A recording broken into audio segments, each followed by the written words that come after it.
ଯଦି ରାଜସ ଖାଦ୍ୟ ଖାଇବା ରାଜସ୍ୱ ହେଲା। ଆମେ କ'ଣ ଖାଦ୍ୟ ଖାଆନ୍ତି ଏବେ ଲୋକ ଭଲ ପାଉଛନ୍ତି ସବୁବେଳେ ଖାଇବାକୁ ସେଇଆ। ତେଣୁ କେମିତି ହେବ ସଂସାର ମନୋବୃତ୍ତି କେମିତି ହେବ ଲୋକଙ୍କର? ଆମେ ବସିକି ହେଇ ସେମିତି କରିଦେଲା ସେମିତି ତ ସେଇଆ ହେଉଛି ପରିସ୍ଥିତି ବର୍ତ୍ତମାନ।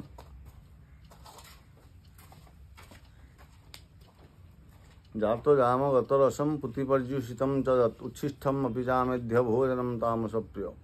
ତାମସ ଖାଦ୍ୟ ଆମେ ଖାଉଛନ୍ତି। କୌଣସି ଖାଦ୍ୟ ନା ଜାତ ଜାମ, 4 ଘଡ଼ି ପୂର୍ବରୁ ପ୍ରସ୍ତୁତ ହୋଇଥିବା ଖାଦ୍ୟ। ଜାତ ଜାମ ଗତ ରସ, ରସ ନିର୍ଗତ ହୋଇଥିବା ଖାଦ୍ୟ। ଧରନ୍ତୁ ନଡ଼ିଆଟାକୁ ଚୁପୁଡ଼ି ଦେଲେ ସେ ଯେଉଁ ହେଲା ସେଇଟାକୁ ତାକୁ ବି ଖାଦ୍ୟ କରି ଖାଇଲେ। ଗତ ରସ। ପୁତି କହିଲେ ପଚା, ପର୍ଯ୍ୟୁଷିତ କହିଲେ ବାସି। ପୁତି ପର୍ଯ୍ୟୁଷିତମ ଚ ଉଚ୍ଛିଷ୍ଟ। ଗୋଟେ ଥାଳିରେ ଲୋକ ଖାଉଛି ସେ ଉଠି ଯାଉଛି ଆଉ ଜଣେ ସେ ଥାଳିରେ ଖାଉଛି। 4 ଘଡ଼ି ପୂର୍ବରୁ ଖାଦ୍ୟ କ'ଣ କାଲିଠୁ ପରଦିନଠୁ ରନ୍ଧା ହେଇକି ଆମ ଫ୍ରିଜ୍ରେ ଅଛି। ବାସି ପିଢ଼ି ତାକୁ କୁହନ୍ତି ବାସି ପିଢ଼ି ତା'ର ଅଛି ଆମେ ଖାଉଛନ୍ତି। କେମିତି ଆମ ମନୋବୃତ୍ତି ହେବ? କ'ଣ ହେବ? ଆଉ ଗତିଟା ବି ଲାଷ୍ଟ ଶେଷ ଗତିଟା କ'ଣ ହେବ? ଊର୍ଦ୍ଧ୍ୱ ଗଚ୍ଛନ୍ତି ସତ୍ତ୍ୱସ୍ଥା ମଧ୍ୟ ତିଷ୍ଠନ୍ତି ରାଜସା ଜଘନ୍ୟ ଗୁଣବୃତ୍ତିସ୍ଥା ଅଧୋ ଗଚ୍ଛନ୍ତି ତାମସା। ଯଦି ସାତ୍ତ୍ୱିକ ମନୋବୃତ୍ତିରେ ଚଳୁଥିବା, ସାତ୍ତ୍ୱିକ ଖାଦ୍ୟ ଖାଇଥିବା, ସାତ୍ତ୍ୱିକ ଚିନ୍ତାଧାରାରେ ଚଳୁଥିବା ତାହେଲେ ଊର୍ଦ୍ଧ୍ୱ ଗତି ହେବ। ଊର୍ଦ୍ଧ୍ୱ ଗଚ୍ଛନ୍ତି ସତ୍ତ୍ୱସ୍ଥା ଗୀତା। ମଧ୍ୟ ତିଷ୍ଠନ୍ତି ରାଜସା, ରାଜସ ଗୁଣରେ ଯଦି ଚଳିଥିବା ତାହେଲେ ପୁଣି ଜନ୍ମ ହେବା। ଅଧୋ ଗଚ୍ଛନ୍ତି ତାମସା, ତାମସ ଗୁଣ ରହିଲେ ନର୍କଗତି ଆଉ କ'ଣ ଅଛି? ଏସବୁ କଥା ଭଗବାନ ବୁଝାଉଛନ୍ତି ପ୍ରହ୍ଲାଦ ମହାରାଜଙ୍କୁ। ପ୍ରହ୍ଲାଦ ମହାରାଜ ହାତ ଯୋଡ଼ି ଠିଆ ହେଇଛନ୍ତି। ଭଗବାନ ପଚାରୁଛନ୍ତି କହିଲେ ପ୍ରହ୍ଲାଦ କିଛି ବର ମାଗୁନ, କ'ଣ ଆବଶ୍ୟକ ଅଛି କହୁନ? ପ୍ରହ୍ଲାଦ ମହାରାଜ କହୁଛନ୍ତି ମହାପ୍ରଭୁ ମୋର କିଛି ଦର୍ଶନ କିଛି ଆବଶ୍ୟକତା ନାହିଁ, ମାଗିବିନି କିଛି। କହିଲେ ତାହେଲେ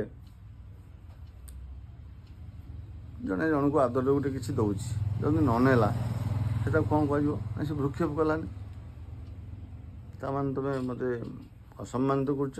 ମୁଁ ଗୋଟେ ଦେବାକୁ ଚାହୁଁଛି ତୁମେ ଗ୍ରହଣ କରୁନ, ଅସମ୍ମାନ କରିବାକୁ ଚାହୁଁଛ। ନା ମହାପ୍ରଭୁ ସେଇଆ ନୁହଁ। ଆଉ କ'ଣ? ନା ମୋ କିଛି କ'ଣ ଆବଶ୍ୟକ ଅଛି? ମୁଁ ତ ଆପଣଙ୍କୁ ଦର୍ଶନ ପାଉଛି, ଆପଣଙ୍କ କଥା ପଢ଼ୁଛି, ଶୁଣୁଛି, ଗାଉଛି। ଆଉ କ'ଣ ଆନନ୍ଦ ଦରକାର ଅଛି? ୟାଠୁ ଆଉ କ'ଣ ଆନନ୍ଦ ଅଛି? ନା ତ ମୋର କିଛି ମାଗ। ହଉ ମହାପ୍ରଭୁ ଅସମ୍ମାନ କରୁନି, ମାଗୁଛି। କ'ଣ ସେ ବର? ଏଇ ଯେଉଁ ମାଗିବାର ଭାବନାଟା ଏବେ ନ ରହୁ କି କେବେ ନ ରହୁ, ଏଇ ବର ମୋତେ ଦିଅନ୍ତୁ। ମୁଁ କାହାରିକୁ କେବେ ମାଗିବିନି କିଛି। ଭଗବାନ ଅସ୍ତୁ କଲେ ତ ଲାଇକ୍ ଫାଦର ଲାଇକ୍ ସନ୍ ଯେମିତି ହେବା କଥା ହେଲାନି। କ'ଣ ପାଇଁ? ବଦଳି ଯାଇପାରେ। ଏମିତି ଯେଉଁ କଥା ଏଇ ବାପା ଯେମିତି ସେମିତି ହେବ କିଛି କଥା ନାହିଁ। ବଦଳି ଯାଇପାରେ। ବଦଳିବାର କାଇଦା ହେଉଛି ମା' ପାଖରେ। ପିଲାଟା ଗର୍ଭରେ ସୃଷ୍ଟି ହେଲା ବେଳଠୁ ତାକୁ କେମିତି ଲାଳନ ପାଳନ କରିବା, କେମିତି କ'ଣ କରିବା, କେମିତି ହରିକଥା ଖୋରାକ ଯୋଗାଇବା, ଜନ୍ମ ହେଲା ପରେ କେମିତିଆ ସଂସ୍କାର ଦେବା, ବାପା କ'ଣ, ମା' କ'ଣ, ଗୁରୁ କ'ଣ, ଠାକୁର କ'ଣ, ଇଏ ଦେବା ଜ୍ଞାନ। ମା' ହେଉଛି ଗୁରୁ ନା, ପ୍ରଥମ ଗୁରୁ। ମା'ର ଦାୟିତ୍ୱ ଅଧିକ ନିଶ୍ଚିତ ଭାବରେ। ତେଣୁ କୟାଧୁ ହେଉଛନ୍ତି କାହାର? ନା ମା' ହେଉଛି ପ୍ରହ୍ଲାଦଙ୍କର। କେମିତି ଭାବରେ ଛୁଆଟିକୁ ସୃଷ୍ଟି କଲେ, କେମିତି ବଞ୍ଚେଇଲେ, କେମିତି କରିଲେ? ପ୍ରହ୍ଲାଦ ମହାରାଜ ଭଗବାନ ସେଇଥିରୁ କହୁଛନ୍ତି ପ୍ରହ୍ଲାଦାସ୍ମି ଦୈତ୍ୟାନାମ୍। ଦୈତ୍ୟଙ୍କ ଭିତରେ ପ୍ରହ୍ଲାଦଙ୍କ ଭିତରେ ମୁଁ ଅଛି। ପ୍ରହ୍ଲାଦାସ୍ମି ଦୈତ୍ୟାନାଂ କାଳ କଳୟତାମହଂ ମୃଗାଣାଂ ଚ ମୃଗେନ୍ଦ୍ରୋହଂ ବୈନତେୟଶ୍ଚ ପକ୍ଷିଣମ୍ ଇତ୍ୟାଦି। ଆଜି ପ୍ରହ୍ଲାଦଙ୍କ କଥା ହେଇଛି। ଆରେ ହିରଣ୍ୟକଶ୍ୟପ ହିରଣ୍ୟାକ୍ଷ ଦୁଇ ଭାଇ ନା। ହିରଣ୍ୟାକ୍ଷକୁ ଭଗବାନ ବଦ୍ଧ କରିଥିଲେ ଏହା ପୂର୍ବରୁ। ଯେହେତୁ ଭାତୃହନ୍ତାର ପ୍ରତିଶୋଧ ନେବି ଏଇ ଚିନ୍ତାଧାରା ତାର ସବୁବେଳେ, ସେଇଥିପାଇଁ ହରିଙ୍କୁ ବିରୋଧ କରୁଥିଲେ। ସେ ତାର ଗୋଟେ ଚରିତ୍ର ଅଛି, ଖାଲି ନୁହଁ ଏଇ ତ ବିରୋଧ ଭକ୍ତିଟା କରୁଥିଲେ ନା। ସେ ବି ଗୋଟେ ପ୍ରକାର ଭକ୍ତି କରୁଥିଲେ, ତା ଯାହାକୁ କୁହାଯାଏ ବିରୋଧ ଭକ୍ତି। ସେ 9ଟା ଭିତରେ ନାହିଁ, ସେ 10 ନମ୍ବର ଭକ୍ତି। ବିରୋଧ ଭକ୍ତି ସେ ବି କରୁଥିଲେ, ରାବଣ ବି କରୁଥିଲେ। ଏ ଜୟ ବିଜୟ ଥିଲେ ତାଙ୍କର ଭଗବାନଙ୍କ ଦ୍ୱାରରେ, ଏ 2 ଜଣ ଯାକ ଜୟ ବିଜୟ। ସେ କିଛି ସନ୍ଥ ମହାତ୍ମା ଆସୁଛନ୍ତି ଭଗବାନଙ୍କୁ ଦର୍ଶନ କରିବାକୁ, ସେ ତାଙ୍କୁ ଖରାପ ବ୍ୟବହାର କଲେ, ତେଲାପଲି କଲେ, ଛାଡ଼ିଲେନି। ସେ ସେଠୁ ଅଭିଶାପ ଦେଲେ, ତମେ 3 ଜନ୍ମ ପର୍ଯ୍ୟନ୍ତ ରାକ୍ଷସ ହବ, ପୃଥିବୀରେ ରାକ୍ଷସ ହବ। କିଏ? ଜୟ ବିଜୟ, ଦ୍ୱାରୀ ଯିଏ। ଭଗବାନ ସେତେବେଳେ ଆସି ପହଞ୍ଚିଲେ, ପାଟିତୁଣ୍ଡ ଯେମିତି ହେଲା ପହଞ୍ଚିଲେ, କ'ଣ ହେଇଛି ନା ଏଇଆ କଥା ଆଉ, ନା ଅଭିଶାପ ହେଲାଣି, ଆଉ ତ କିଛି କରିହେବନି, ଅଭିଶାପ ହେଇଗଲା ଆଉ। ଜୟ ବିଜୟ ସେ 3 ଜନ୍ମ ଯାକ ହେଲେ କ'ଣ? ରାବଣ କୁମ୍ଭକର୍ଣ୍ଣ ଗୋଟେ ଜନ୍ମ ହେଲେ, ଏଠି ହିରଣ୍ୟକଶ୍ୟପ ହିରଣ୍ୟାକ୍ଷ ଗୋଟେ ଜନ୍ମ, ଦ୍ୱାପରରେ ହେଲେ ଦନ୍ତବକ୍ର ଶିଶୁପାଳ, 3ଟା ଜନ୍ମ ହେଲେ। କିନ୍ତୁ ସେତେବେଳେ ଭଗବାନ କହିଥିଲେ, ଯେ ଭଗବାନ କହିଥିଲେ ମୁଁ ଗଲେ ଉଦ୍ଧାର କରିଦେବି, ସେମାନେ ବି ସେଇ ସହମତି ହେଇଥିଲା। ସେତେବେଳେ ସେଇ ଆଲୋଚନାଟା ହେଇଥିଲା ଯେ ଏଇଆ ହେବ, 3 ଜନ୍ମ ପର୍ଯ୍ୟନ୍ତ ରାକ୍ଷସ ଜନ୍ମଗ୍ରହଣ କରିବ, 3 ଜନ୍ମ ହେଇଥିଲେ ସେଇଥିପାଇଁ। ଆଉ ହିରଣ୍ୟାକ୍ଷ ଭଗବାନ ତାଙ୍କୁ ଶୁକର ରୂପରେ ଯେଉଁ ଜନଧୃତା ବସୁମତୀ ସଲିଳେ ନିମଗ୍ନା ନଗ୍ନା ଚ ପାଣ୍ଡବ ବଧୂସ୍ଥଗିତା ଦୁକୂଳେ ସମ୍ମୋଚିତಂ ଜଳଚରସ୍ୟ ମୁଖାତ୍ ଗଜେନ୍ଦ୍ର ଦୃଗୋଚରୋ ଭବତୋ ମେ ଦେଶ ଦୀନବନ୍ଧୁ। ଭଗବାନ ଆସିକି ତାଙ୍କୁ ବଦ୍ଧ କରିଥିଲେ ହିରଣ୍ୟାକ୍ଷ। ସେଦିନଠୁ ଇଏ ଲାଗିଛି ଭଗବାନ କିନ୍ତୁ ଭଗବାନ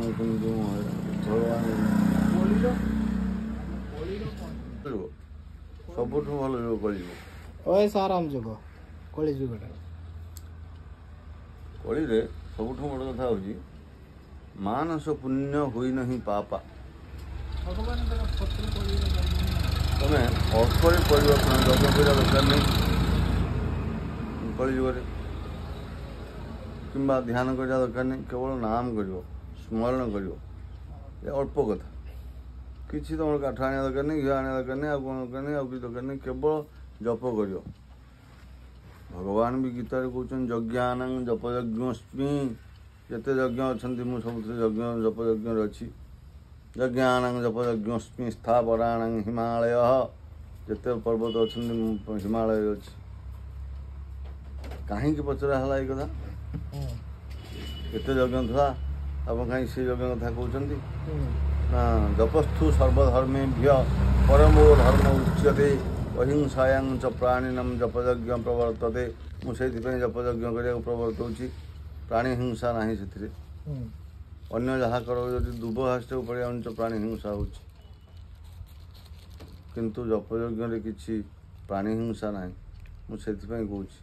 ତେଣୁ ଜପ କର, ନାମ କର, କୀର୍ତ୍ତନ କର, ଶ୍ରଦ୍ଧା କର। ଭଗବାନଙ୍କୁ ଯଦି ଭଗବାନ ଭାବୁଛ ତାହେଲେ ଭଗବାନ ଦୂରରେ ରହୁଛନ୍ତି। ଧ୍ୟାନ ଦିଅ କଥାଟାକୁ। ଭଗବାନଙ୍କୁ ଯଦି ଭଗବାନ ଭାବିବା, ଭଗବାନ ଦୂରରେ। କାହିଁ ଭଗବାନ, ଆମେ କାହିଁ ଯେମିତି ଆଖି ଟେକିଦେବା ଭୁଲ ହେଇଯିବ। ଭଗବାନ ଆମରି ପାଖରେ ଅଛନ୍ତି, ଆମରି ପରିବାର। ବାପା ହିସାବରେ ଦେଖିପାର, ପୁଅ ହିସାବରେ ଦେଖିପାର, କିଛି କଥା ନାହିଁ। ଭଗବାନ ଆମରି ପାଖରେ ଅଛନ୍ତି। ଏଇ ଚିନ୍ତାଧାରା ରହିବା ଦରକାର ସବୁବେଳେ। କଳିଯୁଗଟା ଶ୍ରେଷ୍ଠ। ଆଉ ବଡ଼ କଥା ହେଉଛି ମାନସ ପୁଣ୍ୟ ହୋଇନାହିଁ ପାପା। ତମେ ଯଦି ଭାବି ଦେଉଛ କିଛି ମାନସରେ ପୁଣ୍ୟ, ତମକୁ ପୁଣ୍ୟ ପ୍ରଭାବ ମିଳିବ। ହୋଇନାହିଁ ପାପା, ପାପଟା ଭାବିଦେଲେ ହେବନି, କରିବାକୁ ପଡ଼ିବ। ପାପଟା କଲେ ହେବ। ମାନସରେ ଯଦି ବିଚାର କରୁଛ ପୁଣ୍ୟଟା ହେଉଛି। ଅନ୍ୟ ଯୁଗରେ ସବୁ କ'ଣ ହେଉଛି ନା ପୁଣ୍ୟଟା କଲେ ହେଉଛି, ପାପଟାକୁ ଯଦି ଭାବି ଦେଉଛ ହେଉଛି। କେତେ ବଢ଼ିଆ ହେଇଛି ଆମର ଚଳିବା ପାଇଁ। ସେଠି ଅଳ୍ପ ହରିନାମ କରିବା, ହରିଙ୍କୁ ଟିକେ ସ୍ମରଣ କରିବା, ତାକୁ ଟିକେ ଶ୍ରଦ୍ଧା କରିବା, ଏଇଥିରେ ଆମର ଆମେ ମୁକ୍ତି ପ୍ରାପ୍ତି ହେବା, ମୁକ୍ତି ହେବ। ଅନ୍ୟ ଯୁଗରେ ଯଦି ଯଜ୍ଞ କରୁଥିଲା ଲୋକ ଯଜ୍ଞର ଫଳ ପାଉଥିଲା, ଏବେ ଯେଉଁ ଲୋକ ଚିନ୍ତା କରିଦେଉଛି କିଛି ପୁଣ୍ୟର ଫଳ ପାଉଛି। ଚୋରି ଯଦି କରିବ ତାହେଲେ ସେଠି ଅନ୍ୟାୟ ହେବ ତା ନିଜର, କାରଣ ନିଜେ କରିଛି ନା। କିନ୍ତୁ ଅଲଗା ଜନ୍ମରେ କ'ଣ ହେଉଥିଲା, ଚୋରିଟାକୁ ଯଦି ଭାବି ଦେଉଥିଲା ହେଉଥିଲା ଚୋରି ଦୋଷ। ମାନସ ପୁଣ୍ୟ ହୋଇନାହିଁ ପାପା। ସୁନ୍ଦର ଯୁଗ ଆମ ପାଇଁ। ଅଳ୍ପରେ ଆମେ ନିସ୍ତାର ପାଇଯିବା, କିନ୍ତୁ ଆମକୁ ବିଚାର କରିବାକୁ ପଡ଼ିବ। ମୁକ୍ତି ଯେଉଁ ଶବ୍ଦଟା କ'ଣ, ମୁକ୍ତିଟା କ'ଣ? ଜଣେ ଯଦି ମୁକ୍ତିଟା କ'ଣ ଜଣେ ବୁଢ଼ୀ ଲୋକ ବୁଢ଼ୀ ଧର ଗୋଟେ କହିବ କି ମହାପ୍ରଭୁ ମୋତେ ମୁକ୍ତି କର ନା ଜଣେ ବନ୍ଧନ ଯେତେବେଳେ ହେଇଥିବ ସେ ଭାବିବ ମୋତେ କିମ୍ବା ଗୋଟେ କାରାଗାର ଥିବ କହିବ ମହାପ୍ରଭୁ ମୋତେ ମୁକ୍ତି କର ଆମେ କାରାଗାର ବୋଲି ଭାବିଲେ ତ ଏ ସଂସାରକୁ ଏ ସଂସାର ଯେଉଁ ବିଳାସ ଭୀଷଣ ମାନେ ଚାକଚକ୍ୟ ରହିଛି ଆମକୁ ତ ଭାରି ଆରାମ ନେଉଛି ଆମେ ସିନା ଭାବିଲେ ଇଏ ବନ୍ଧନ ବୋଲି ତାହେଲେ ଆମେ ମୁକ୍ତି ଇଚ୍ଛା କରିବା ଭଗବାନଙ୍କୁ ପ୍ରାର୍ଥନା କରିବା ହଉ ବିରତି ଉଦ୍ଧାର